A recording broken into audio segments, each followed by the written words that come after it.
اور اس جہان میں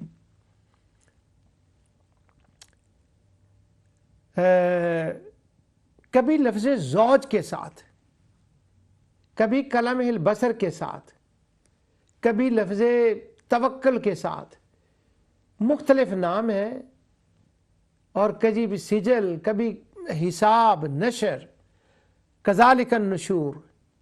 اب وہ یعنی جس کو کہتے ہیں نا وہ ٹائم نہیں ہوتا، اور قرآن کا تو سمندر ہے، وہ الفاظ جو وہاں پر آتے ہیں وہ کس سٹائل اور کس انداز سے آتے ہیں، اور اللہ تعالیٰ اس جہان کی مثال دیتا ہے اس کے لیے کہ اگر یہ ہے تو وہ بھی ہوگا، اسی کے اوپر تم غور و فکر کرو۔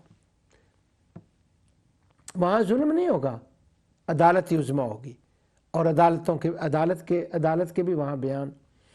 اور جو تم نے میرے شریک بنا رکھے ہیں، جن کے اوپر تم نے بھروسہ کیا ہوا ہے، آج توکل کیا ہوا ہے، یہ توکل کے قابل نہیں ہے۔ وتوکل علی اللہ، توکل کے قابل اللہ ہے، جس کا یہ جہاں بھی ہے اور وہ جہاں بھی ہے۔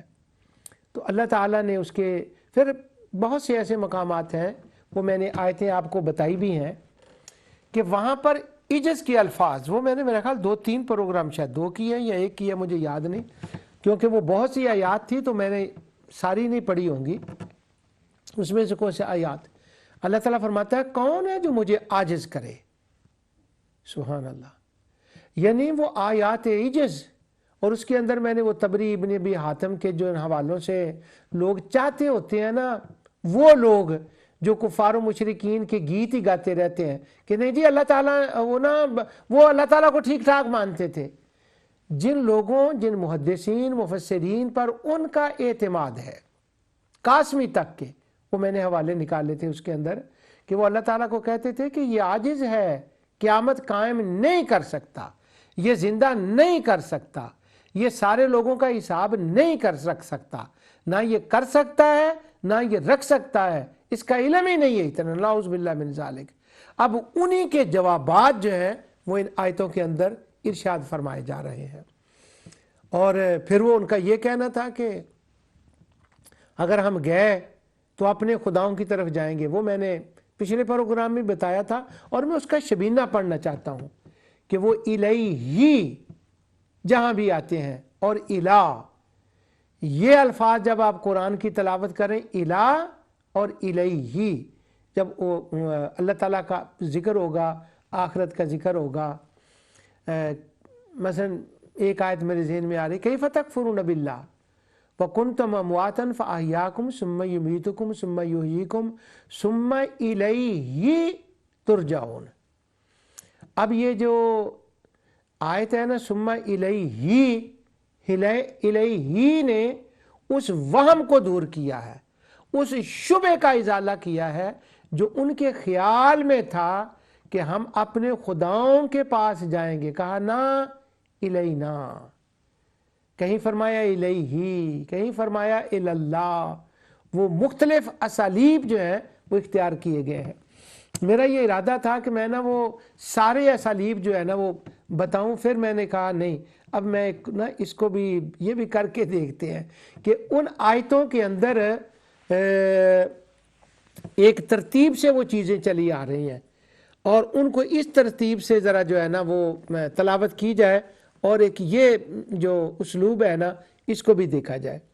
تو اللہ تعالیٰ نے فرمایا میری طرف ہی رجوع ہوگا، اور وہ فرادہ فردہ، وہ پچھلی بار میں نے آیت پڑھ دی تھی، اور وَنَرِثُهُ مَا يَقُولُ يَأْتِينَ فَرْدًا، اور اس کے ساتھ وَاتَّخَذُوا مِن دُونِ اللَّهِ آلِهَةً لِيَكُونَ لَهُمْ عِزًّا۔ اب جی وہ ان خداؤں کے پاس کیوں جاتے ہیں؟ ویسے ہی اب بات ہو رہی ہے آخرت کی، اور لفظ ہے آلہہ، اور اللہ تعالیٰ فرما رہا ہے یہ ان کے پاس جا رہے ہیں مال اولاد کامیابی لینے کے لیے، اور اللہ تعالیٰ فرماتا ہے ان کو نہ دے کولتے آپ ککھ نہیں، اور جب وہ منہ پھیریں گے نا تم سے جیسے وہ تمہیں جانتے ہی نہیں، وہ جو تمہیں جانتے ہی نہیں ہوں گے، اس وقت تمہیں پچھتاوا ہوگا۔ اور الم تر انا ارسلنا الشیاطین علی الکافرین، بڑا بلاغت بڑا اسلوب ہے یہ، الم تر انا ارسل الشیاطین علی الکافرین، وہ پچھلی بار میں نے مریم کی آیتیں تلاوت کی تھی تو وہ ابھی تک چل رہی ہیں کیونکہ وہ پوری نہیں ہو سکی تھی. انشاءاللہ اللہ تعالیٰ موقع دے گا کہ میں پورا رکوع آپ کو سناؤں گا. اس سے چند آیتیں تھیں. اب وہ جو اسلوب ہے نا اللہ تعالیٰ کا، وہ اس جہان کو دکھا کر اس جہان کی باتیں وہ بتاتا ہے. اور یہ مختلف مقامات پر اس کا بیان ہوتا ہے. ان میں سے ایک دو مقام میں آج آپ کو پڑھ کے بتاتا ہوں. اور وہاں پر یہ دیکھیں کہ اللہ تعالیٰ ہر جگہ اپنی قدرت کا ساتھ بیان فرماتا ہے. اور اگر وہ اللہ تعالیٰ کی قدرت کو اتنا ہی مان رہے تھے جیسے ہمارے دوستوں کا خیال ہے، تو پھر وہ ہر جگہ قدیر، مقی، وہ الفاظ کہنے کی اللہ تعالیٰ کو کیا ضرورت ہے. ایک مثال ہے، ایک بڑا پر لطف قصہ ایک بیان فرمایا گیا ہے سورہ کہف کے اندر. وہ قصہ نہیں میں نے سنانا، اس قصے کے آخر میں ایک آیت ہے. ویسے وہ مسئلہ ربوبیت، الوہیت، اور جیسے ہمارے دوست امیون کہتے ہیں کہ ان کا تو عقیدہ ٹھیک تھا، اس مسئلے میں وہ قصہ بڑا زبردست ہے. اور وہ ولی اللہ بندہ تھا، وہ اللہ کا نیک بندہ، اس کی کرامت کا بھی ذکر ہے اس کے اندر. جو جو اس کے منہ سے نکلا تھا اللہ نے اس کو پورا کر دیا. اور اس کے جیسے وہ آتا ہے نا، اللہ تعالیٰ فرماتا ہے وہ مجھ پہ بھروسہ کر کے کوئی بات کہہ دیں اور قسم اٹھا کر کہہ دیں تو میں ان کی قسم کو پورا کر دیتا ہوں. اس کا وہ تذکرہ ہے سارا اس کے اندر. اور وہ قصہ اس کے آخر میں آتا ہے، قصہ ختم کرنے کے بعد، وَضْرِبْ لَهُمْ مَثَلَ الْحَيَاةِ الدُّنْيَا. دیکھیں مثال دی جا رہی ہے. كَمَاءٍ أَنزَلْنَاهُ مِنَ السَّمَاءِ فَاخْتَلَطَ بِهِ نَبَاتُ الْأَرْضِ فَأَصْبَحَ هَشِيمًا تَذْرُوهُ الرِّيَاحُ. ان کے سامنے دنیا کی زندگی کی ایک مثال بیان کرو. کیوں بیان کرو مثال؟ پچھلے قصے میں اللہ تعالیٰ کی جو شان ربوبیت ہے، جو اس کی شان قدرت ہے، اس کا بیان تھا. اور اس سے پہلے اصحاب کہف کے اوپر جو اس کی شان ربوبیت اور شان قدرت ہے اس کا بیان تھا. اب وہ اس کا انکار کر رہے تھے. اصحاب کہف نہیں، وہ لوگ جو تھے وہاں کے، ان کی میں بات کر رہا ہوں. کہ آج کہیں میرے منہ سے کوئی ایسا لفظ نہ نکل جائے کہ وہ اللہ تعالیٰ معاف فرمائے. اب اس کے اندر بھی اب فرمایا ان کے سامنے یہ مثال بیان کرو کہ وہ آخرت کے منکر ہیں. کیونکہ اس کے اندر اس بندے نے پہلے کہا تھا، جو مشرک آدمی تھا نا، اس نے کہا تھا وَمَا ظُنُّ السَّاعَةَ قَائِمَةً، میں تو نہیں مانتا کہ قیامت ہوگی. وَلَئِن رُدِدتُّ إِلَىٰ رَبِّي، اور اگر بالفرض میں اپنی رب کی طرف لٹایا گیا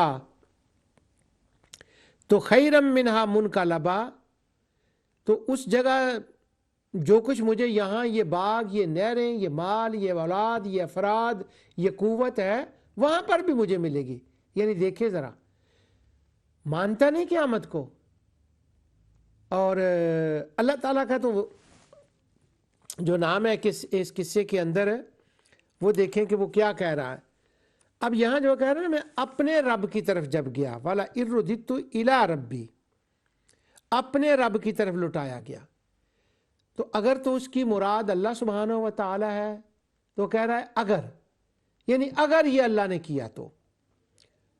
اور آگے وہ اس کا پھر مجھے بہت زیادہ ملے گا. تو اس کا ساتھی وہ جو نیک بندہ کہتا ہے قال لہ صاحبہ وہو یحاورہ اکفرت بالذی خلقک من تراب ثم من نطفۃ ثم سواک رجلا.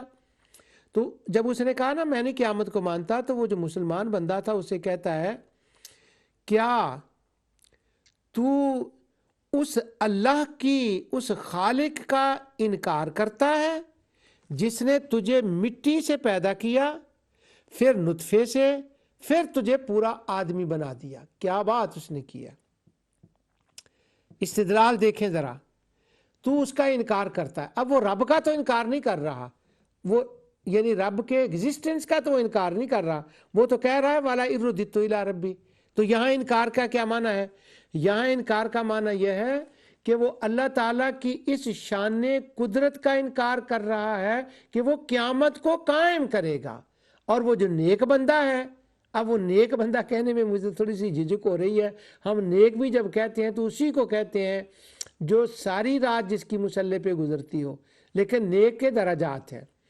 اب وہ جو نیک بندہ ہے نا، اس کو کہتا ہے تو اللہ تعالیٰ کا انکار کر رہا ہے، حالانکہ وہ انکار نہیں کر رہا. مطلب اس کا یہ ہے کہ وہ اللہ تعالیٰ کی قدرت کا انکار کر رہا ہے، کیونکہ آگے اللہ تعالیٰ کی قدرت کا وہ بیان کر رہا ہے. وہ کہتا ہے تمہیں اس نے مٹی سے پیدا کیا. اگر وہ تمہیں یہاں مٹی سے نکال سکتا ہے تو وہاں مٹی سے کیوں نہیں نکال سکتا؟ اور تو اس کی قدرت کا انکار کر رہا ہے جس نے تجھے پیدا کیا. اور پھر اپنے اوپر غور کر، تو کہہ رہا ہے مٹی سے انسان کیسے نکل آئے گا؟ یہ بتا، وہ جو پانی کا ایک قطرہ تھا اس سے تو کیسے نکل آیا؟ یہ جیگتا جاگتا مال و اولاد باغوں والا انسان کیسے بن گیا؟ وہ جس نے تمہیں اس پانی کے قطرے سے ایسا انسان بنایا ہے نا، وہ مرنے کے بعد بھی دوبارہ تمہیں زندہ کرے گا اور وہ قیامت قائم کرے گا. سبحان اللہ. پھر آگے اس نے کہا ثم سواک رجلا، کیا بندہ تھا وہ، کیا زبان تھی اس کی، کیا بات ہے. اس نے کہا نطفے سے، پہلے نطفہ تھا، پھر وہ تمہیں آہستہ آہستہ تمہیں رجل بنا دیا، اس عمر تک لے آیا. اور جب اس نے تمہیں رجل بنا دیا تو یہ ایک دن میں تو نہیں ہو گیا سارا. تو کہہ رہا قیامت کدھر ہے، میں نہیں مانتا قیامت قائم ہوگی، اگر ہوگی تو ابھی ہونی چاہیے. تو نطفے سے جیسے یہاں تک پہنچا ہے نا، اسی طرح اس کے پروگرام اے سے زیڈ تک پہنچتے ہیں. سبحان اللہ، کیا کمال کی بات اس نے کی. اور اس نے استدلال کیا کہ اگر وہ تمہیں اس سے یہ کر سکتا ہے نا تو یقین رکھ کہ وہ بھی کرے گا. بس اسی کا نام ایمان ہے اور اسی کا نام سارا کچھ ہے. تو یہاں اس نے قیامت کا انکار کیا. اب وہ آگے اللہ تعالیٰ فرماتا ہے اس کو مثال بیان کرو کہ جیسے ہم نے آسمان سے، جیسے ہم آسمان سے اتارتے ہیں، وہ زمین بارش ہوتی ہے اور اتارتے ہیں، اس سے زمین کا سبزہ نکلا، بارش ہوئی تو زمین سے نکل آیا، پھر آخر کار وہ چورا چور ہو جاتا ہے جسے ہوائیں اڑائے لیے پھرتی ہیں. اب یہاں پر تو بھی ہے اور تیرا بھی چورا چورا ہونا ہے اور تو بھی نکلا ہے. آسمان سے بارش ہوتی ہے، سبزہ نکلتا ہے، اسی طرح آسمان سے بارش ہوگی کرتا ہے. یہ اس کی قدرت ہے. اس قدرت کو پہچان اور تو قیامت کا اقرار کر. جسے ہوائیں لیے پھرتی ہیں، اپنے وقت کی طرف وہ جا رہی ہیں. آگے ہے علی کل شیء مقتدر، اور اللہ تعالیٰ ہر چیز پر قادر ہے. ایک مثال دے کر اس کو سمجھایا گیا کہ جیسے یہ اللہ کر رہا ہے نا، اسی طرح اللہ قیامت بھی برپا کرے گا، دوبارہ زندہ بھی کرے گا، حساب کتاب بھی کرے گا، وہ سارا کچھ کرے گا. تو یہاں کی مثالیں اللہ سبحانہ و تعالیٰ نے اس کو بیان فرمائی. اب یہ سورت آراف ہے، مکی صورتوں میں سب سے طویل ترین سورت ہے یہ. اور واہ کیا بات ہے، حد ہو گئی ہے. انبیاء علیہ الصلوۃ والسلام کے قصص، توحید کا بیان، رسالت کا بیان، آخرت کا بیان، اور جنہوں نے اللہ تعالیٰ کے علم و قدرت کو نہیں پہچانا، اس کو مجبور جانا، اس کو کمزور جانا، ان کے شبہات کے جواب، یہ ساری باتیں اس کے اندر آتی ہیں. بہت سے مضامین، بگیننگ سے اینڈ تک، حضرت آدم سے لے پہلے زمین کا ذکر ہے، زمین و آسمان کی تخلیق کا ذکر ہے کہ یہ وہاں پر معاش ہے. وَلَقَدْ مَكَّنَّاكُمْ فِي الْأَرْضِ وَجَعَلْنَا لَكُمْ فِيهَا مَعَائِشَ. اس کے بعد حضرت آدم کا ذکر ہے. اشارہ یہ کیا جا رہا ہے اے انسان تو مجھے دیکھ، میری شان اور قدرت کو دیکھ. تجھے میں نے زمین پر بعد میں بھیجا ہے، تیرے تمام استعمال کی چیزیں میں نے پہلے بنا دی ہیں. اور نتیجہ کیا ہے؟ اسی طرح وہاں جب تو نے جانا ہے وہ جہان کے اندر جیسے میں نے یہاں انتظام کیا ہے وہاں بھی تیرے لیے میں نے یہ سارا کچھ انتظام کیا ہے. حضرت آدم کا ذکر اس جہان کے اعتبار سے. اور پھر حضرت آدم کو جب زمین پر بھیجا گیا تو وہاں ایک خاص آیت ہے، وہ میں ابھی بعد میں آپ کو پڑھ کر بتاتا ہوں. تو اللہ تعالیٰ مثالیں دیتا ہے، غور کرو، فکر کرو. غور و فکر، میں نے کسی پچھلے پروگرام میں کہا تھا میرے ناقص علم کے مطابق سب سے زیادہ قرآن کے اندر جس چیز پر زور دیا گیا ہے وہ یہ ہے، میں نے تجھے 5 سینسز دیے ہیں، عقل، شعور دیا ہے، اس کے ذریعے سے جب تو سوچے گا تو میری شان قدرت اور شان علم کہ انکار کرنے کی تیرے پاس کوئی گنجائش نہیں رہے گی، کیونکہ میں نے تجھے یہ حواسے خمسہ دیے ہی اس لیے ہیں کہ تو جہان کو دیکھے اور جہان کو دیکھ کر میری قدرتوں کا اقرار کرے. اور باقی رہ گئی اس کی تفصیلات، جہاں تک عقل نہیں پہنچتی، فکر نہیں پہنچتی، اس کے لیے تو اسی صورت کے اندر اعراف میں نے انبیاء کی لائنیں لگائی ہوئی ہیں، باقی کی باتیں انہوں نے بتائی ہیں، مجھے کیسے ماننا ہے، کیا کرنا ہے، یہی تو انہوں نے باتیں ارشاد فرمائی ہیں. توحید و رسالت اور آخرت کے عقائد کو بیان فرمایا، اور غور کرو اس کے اوپر. اب یہاں ایک مثال ارشاد فرمایا وَهُوَ الَّذِي يُرْسِلُ الرِّيَاحَ بُشْرًا بَيْنَ يَدَيْ رَحْمَتِهِ. یہ مثال بڑی تفصیل سے سورۃ روم کے اندر بھی آئی ہے، حد ہو گئی ہے. پہلے سورۃ روم کے اندر ایک حصی تاریخی واقعہ بیان کیا گیا ہے روم اور شام کا، اس کے بعد یہ آیات آتی ہیں، اور پھر آخرت کا استدلال ہے. کیا مزہ ہے، کیا وجد آفرین ہے وہ مقام. وَهُوَ الَّذِي يُرْسِلُ الرِّيَاحَ، وہ ایسا ہے کہ اپنی باران رحمت سے پہلے ہواؤں کو بھیجتا ہے، وہ خوش کر دیتی ہیں،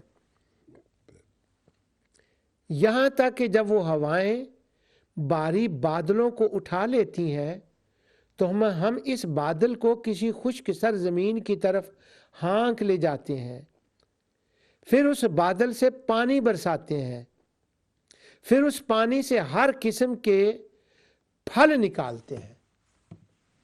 اپنی قدرتیں جو بیان فرمائیں ایک ایک کے اوپر غور کریں. اب جب ہمارے بچے پڑھتے ہیں سکولوں کالجوں کے اندر،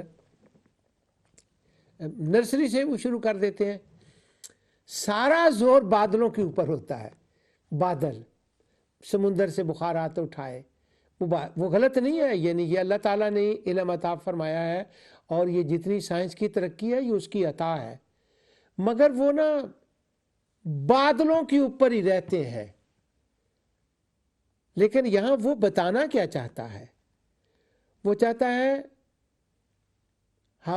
پہلے ہوائیں، ٹھنڈی ہوائیں خوش کرنے والی، اور پھر بادل، پانی، اور مردہ زمین جو ہے وہ زندہ، اور اس سے فاخرجنا بہ من کل ثمرات. یہ ہے، یہی نہ رہ جائیں بلکہ اس کے جو پیچھے ہے نا، جو یہ سب کچھ کرنے والا ہے، میں ان باتوں کے ذریعے سے اپنی شان قدرت اور علم تمہیں بتانا چاہتا ہوں. اسے دیکھ کر تم ذرا پیچھے دیکھو کہ وہ کیا کرنے والا، وہ کیا کرتا ہے. جب یہ جہان اس نے ایسا بنایا ہے تو وہ اگلا جہان بھی بنا سکتا ہے. یہ میں تمہیں بتانا چاہتا ہوں. میرے خیال میں پچھلے پروگرام میں بھی میں نے یہ بات بتائی تھی، شاید میں اس کا ہنٹس دیا تھا، تو آپ کہیں گے یہ اپنی پرسنل باتیں پروگرام کے اندر اور ٹائم ضائع ہوتا ہے. میرا دان درد کرنے لگا، وہ میں نے بتایا تھا کہ کورس پورا کرنا پڑتا ہے دوائی کا. میں ڈینٹسٹ کے پاس گیا تو میرا دان درد کر رہا تھا. تو وہ جو ڈینٹسٹ تھا وہ اسکاٹ لینڈ کا رہنے والا تھا، لیکن وہ پریکٹس ہمارے شہر میں کر رہا تھا، انگریز تھا. تو اس کا جو نیکسٹ تھا نا، اس کا جو مریض آنے والا تھا وہ کینسل ہو گیا. تو وہ چونکہ آنا جانتا تھا مجھے وہ کسی وجہ سے، تو وہ بات شروع ہو گئی. تو اس نے نا، میں نے اسے کہا کہ یہ تم نے کچھ دانت کے اوپر لگایا اور وہ بالکل درد ختم ہو کے رہ گئی ہے، یہ کیا چیز ہے؟ کیا اثر ہے اس کے اندر؟ تو وہ مجھے اس نے کہا کہ وہ جو لونگ ہوتا ہے نا، مجھے وہ کہتا لونگ ہے نا، کیا اس کو کہتے ہیں انگلش میں، میرے ذہن سے لفظ نکل گیا، اچھا وہ کہتا ہے جو لونگ ہے نا یہ اس کا پانی ہے۔ اب ہم بچپن میں سن رہے ہیں ماں اپنی ماں سے، دادی سے کہ داڑھ درد ہوئے تو لونگ رکھ لو، کیا تاثیر ہے! واہ واہ واہ واہ! یہ میں اپنی کہانی نہیں سنا رہا، اس رب کی شان قدرت ہے، لونگ کے اندر یہ تاثیر۔ اس نے مجھے بتایا کہ سوائے وہ چیزیں کچھ ہوتی ہیں 20% ہیں، 80% چیزیں جو ہے نا جو ہم ڈینٹسٹ یوز کرتے ہیں اور اس کی دوائیاں ہوتی ہیں جتنا، وہ ساری لونگوں سے بنتی ہیں۔ بس وہ جو ہے نا لونگ، اس پر اس نے مجھے 10 منٹ لیکچر دے دیا، یہ اب وہ میری امی نے بھی مجھے بتایا ہے کہ دان درد ہو تو لونگ رکھتے ہیں، پر وہ امی نے وہ تو نہیں بتایا جو اس نے بتایا، اس کا تو خیر ایک میڈیکل لائن تھی، لیکن لونگ کرتا رہ گیا۔ تو میں نے اسے آخر میں کہا یہ آپ نے مجھے بہت باتیں بتائی ہیں لونگ کے بارے میں، روشن کر دیا، میرا ذہن جو ہے وہ کھڑکیاں کھول دی ہیں، لیکن تم صرف لونگ پر ہی رہ گئے ہو، اس کے پیچھے بھی تو کوئی ہے نا، جو لونگ بنانے والا ہے، جس نے لونگ کے اندر یہ تاثیر رکھی ہے، جس نے دانت بنائے ہیں، دانت کے اندر ایک درد کی کیفیت رکھی ہے، اور وہ لونگ کا پانی یہاں لگائیں اور وہ انجیکشن کے ذریعے سے لگائیں تو وہ چلا جاتی ہے، درد چلا جاتا ہے۔ وہ جو نظام بنانے والا ہے، تمہاری نظر اس کے اوپر کیوں نہیں جاتی؟ تو مجھے کہتا ہے This is true but I don't have a time۔ اللہ اکبر، لا حول ولا قوت۔ کہتا ہے یہ بات تو ٹھیک ہے لیکن ابھی میں ریڈی نہیں ہوں، I just want to enjoy my life۔ ابھی میں نا اس کے اوپر نہیں، یعنی سمجھ اس کو، یہ نہیں کہ سمجھ کسی کو نہیں آتی، سمجھ آتی ہے۔ اب یہاں پر بھی اللہ سبحانہ و تعالیٰ فرما رہا ہے وہ بادلوں کے اوپر نہ رہ جاؤ۔ شروع میں کیا ہے؟ واہ والذی، یہ جو ہوا ہے نا قرآن میں وجدانی کیفیت ہے، وہ یہ بادلوں، ہواؤں، ثمرات، یہ چیزیں ہیں، یہ تو تمہیں میں دکھا رہا ہوں کہ یہ دیکھو اور اس کے بنانے والے کی طرف دیکھو، لونگ پہ اٹک کے نہ رہ جاؤ۔ ایک فارمیسٹس ہے میرا دوست انگریز میں، اس کی کسی وقت پھر بات سناؤں گا، اس نے مجھے دوائیوں کے بارے میں لیکچر دیا، وہ دالوں کی ساری باتیں اس نے مجھے سنا دی، دوائیوں سے، دالوں سے کتنی دوائی بنتی، کیا کیا اس کے یہ ہے۔ تو میں نے اسے کہا وَهُوَ الَّذِي، واہ، صرف دال نہیں، وَهُوَ الَّذِي، وہ دال بنانے والا پیچھے ہے، تم صرف دال پہ رہ جاتے ہو، وہ جو دال بنانے والا ہے، اور وہ لونگ پہ رہ جاتے ہو، اور وہ جو لونگ بنانے والا ہے، تم صرف اس کے اوپر ہوائیں اور بادل اور کیسے وہ بخارات لیتے ہیں، کیسے برستے ہیں وہ، لیکن اس نے صرف بادلوں کی بات نہیں کی، وہ کہتا ہے بادلوں سے بادلوں والے کو دیکھو، اس لیے یہ آیت اس نے شروع کی ہے وَهُوَ الَّذِي۔ واہ سبحان اللہ۔ وہ فرماتا ہے وہ جس نے ہوائیں بھیجی۔ میں نے ایک مضمون لکھا ہے مقام نبوت، انشاءاللہ آگے وہ آ رہا ہے، لکھا نہیں ابھی، وہ انڈر چل رہا ہے، کہ یہ ہوائیں بھیجی، یہ اگر بائبل میں جو یہ مضمون آیا ہے اور قرآن میں یہ جو ہواؤں والی آیتیں آئی ہیں، جب ان کو ملائیں نا، کیا آقا دو جہاں صلی اللہ علیہ وسلم کی شان اور عظمت، اور کیسے میلاد کی کیفیت وہاں، اور میلاد بیان کیا جاتا ہے کہ وہ سڑے پہاڑ جہاں بارشیں نہیں ہوتی، کچھ نہیں ہوتا، وہ ایک تمثیل بیان کی گئی ہے۔ ان آیتوں کے اندر ایک تمثیلی معنی بھی ان کا ہوتا ہے، وہ تمثیلی معنی کی طرف ہم زیادہ تر وہ دھیان نہیں کرتے ہوتے، اس کی ضرورت بھی نہیں ہوتی، لیکن وہ ایک بڑا وجدانی وہ بھی کیفیت ہے۔ بائبل نے اس کو کیسے بیان کیا ہے کہ میں اپنی رحمت وہاں بھیجوں گا جہاں پہاڑ ہیں، بیابان ہے، اور بیابان بڑا زبردست ترجمہ ہے، وہ سیدنا ابراہیم علیہ السلام نے جو فرمایا تھا نا غیر ذی زرع، پرانے زمانے میں اس کا ترجمہ تھا بیابان، اور وہ ابراہیم علیہ السلام کی لینگویج تھی بیابان۔ اب تو وہ پروف ہو رہی ہے، آرکیالوجسٹ جو اس پر کام کر رہے ہیں، غیر ذی زرع۔ تو وہ بیابان، فرمایا یہاں سے میں بارش روک لوں گا، بائبل میں یہاں سے بارش روک لوں گا، اب میں وہاں بارش برساؤں گا، وہاں بادل بھیجوں گا، وہاں بادلوں کو میں ہانک کر لے جاؤں گا، اور وہ ساری بارش وہاں برسے گی، وہ رحمت کی بارش ہوگی، اور اتنی برسے گی کہ وہاں سے جس کا ظہور ہوگا وہ رحمت ہی نہیں ہوگی، وہ رحمت للعالمین ہوگا۔ واہ واہ واہ واہ! وہ بائبل کی آیتوں کو اور ان بارشوں کی آیتوں کو ملائیں تو کیا وجدانی کیفیت بن جاتی ہے وہاں پر۔ فرمایا اس سے نکلتے ہیں پھل، زمین سے بارش کے ذریعے، وہ جو بلد میت ہوتا ہے،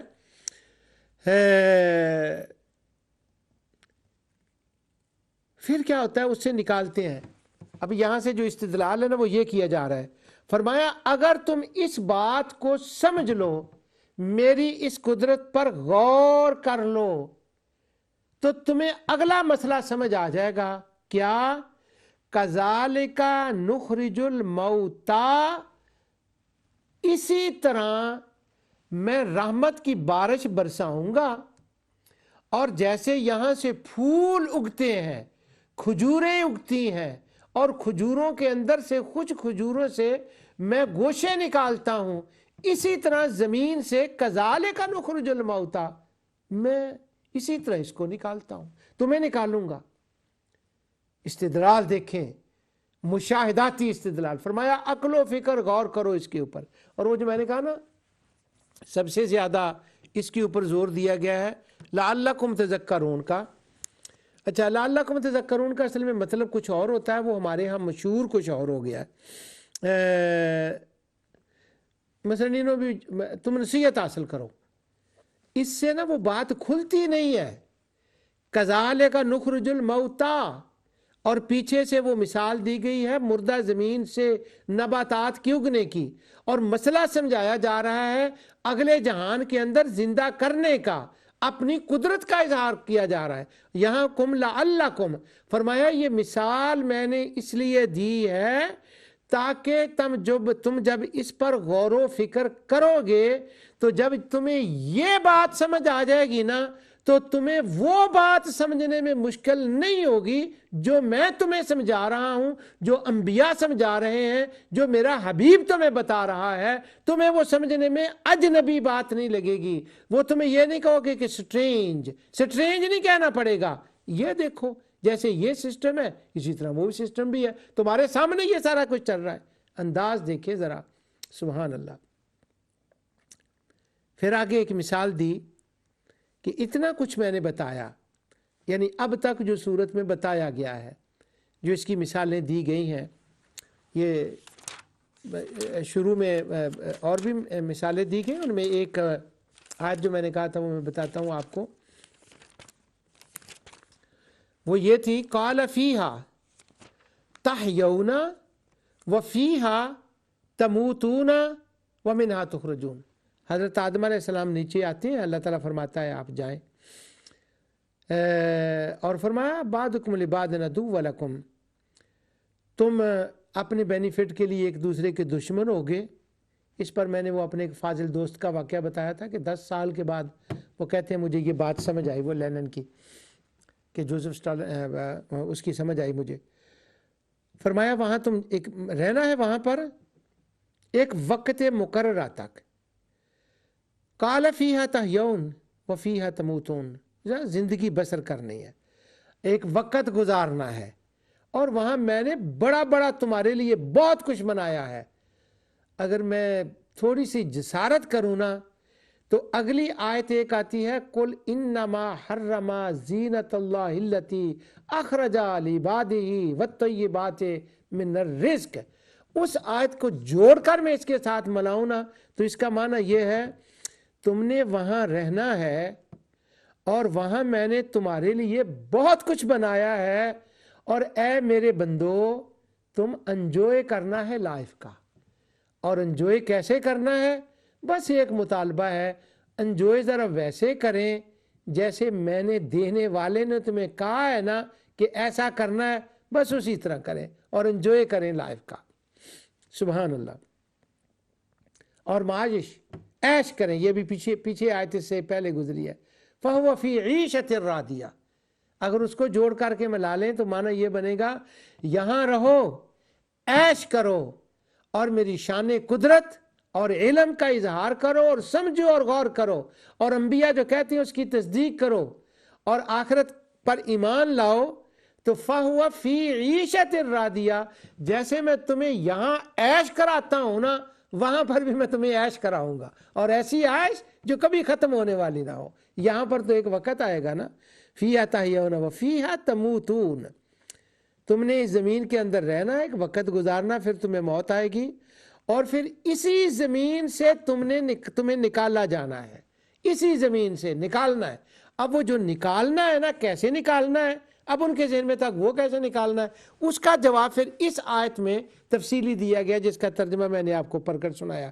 فرمایا جیسے میں یہاں سے نکالتا ہوں نا، کذالک نخرج الموتیٰ، اسی طرح سے میں تمہیں دوں گا۔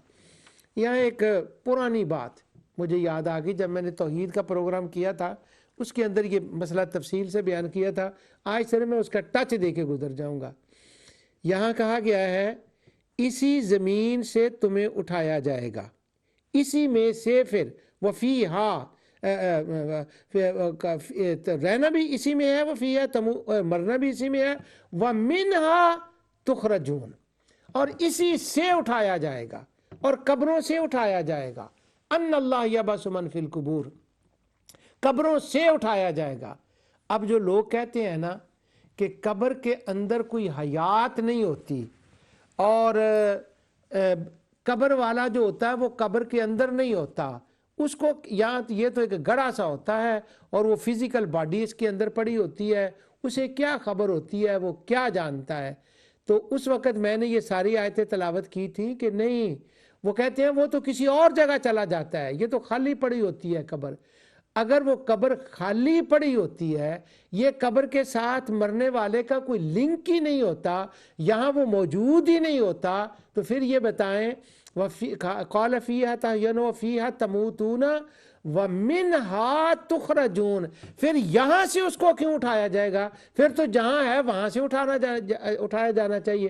اور اللہ تعالیٰ نے فرمایا وَأَنَّ اللَّهَ يَبْعَثُ مَن فِي الْقُبُورِ، اور اللہ وہ ہے جو تمہیں قبروں سے نکالے گا۔ یبعث من فی القبور، قبر کے وہاں میدان تک جانے میں جو رکاوٹیں ہیں وہ دور ہو جائیں گی، اور قبر سے تم سیدھا اس مقام پر چلے جاؤ گے جہاں تم نے پہنچنا ہے۔ تو اس کا مطلب ہوا صاحب قبر کا قبر کے ساتھ ہمیشہ تعلق قائم رہتا ہے۔ اور اللہ تعالیٰ فرماتا ہے کذالک نخرج الموتیٰ، اسی زمین سے میں اسی طرح نکالوں گا، لعلکم تذکرون، میں نے تمہیں یہ دیا ہے، کبھی اسے استعمال بھی تو کرو نا۔ وہ بہت جگہ آتا ہے کہ کم لوگ اس کو استعمال کرتے ہیں، وہ ایک اور لفظ کے ساتھ آتا ہے، کم لوگ استعمال کرتے ہیں، اگر وہ پورا کریں تو ممکن نہیں کہ وہ اس کی قدرت کا انکار کر سکے۔ ویسٹ کے اندر ایتھیسٹ ہیں جو کسی چیز کو نہیں مانتے، اللہ کو بھی۔ اب وہ ایک میری بیٹی وہاں پروفیسر ہے اس میں کالج میں، تو اس کی وہ جو انچارج تھی پرنسپل ہے، وہ ایتھیسٹ، کسی چیز کو نہیں ماننا۔ پچھلے دنوں میں میری اس سے ملاقات ہوئی تو وہ مجھے کہنے لگی کہ I am not a atheist any more. تو میں نے کیا کہا، کیا کہتی ہے؟ ابھی میں اگناسٹک ہوں، تو میں سوچ رہی ہوں کہ ہو سکتا ہے میں کرسچین ہو جاؤں۔ اچھا اب وہ ہمارا بھی ایک تعلق ہے اس کے ساتھ، اللہ تعالیٰ اس کو کس رستے پر، اس رستے پر اس کی رہنمائی فرما دے۔ تو میں نے اسے پوچھا کہ یہ تم نے ایتھیزم کیوں چھوڑا ہے؟ تو وہ مجھے کہتی ہے اس ٹائم میں بڑا مشکل ہے کہ کوئی یہ کہہ دے کہ یہ کائنات مینٹین خود بخود ہو رہی ہے، امپاسبل ہے۔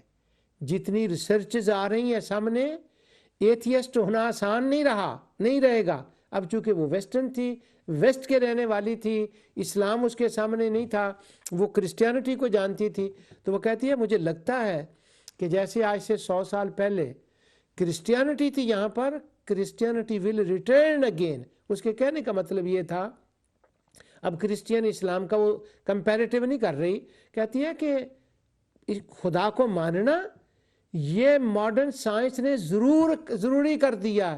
اب میں ایتھیسٹ سے اگناسٹک کے اوپر آ گئی ہوں،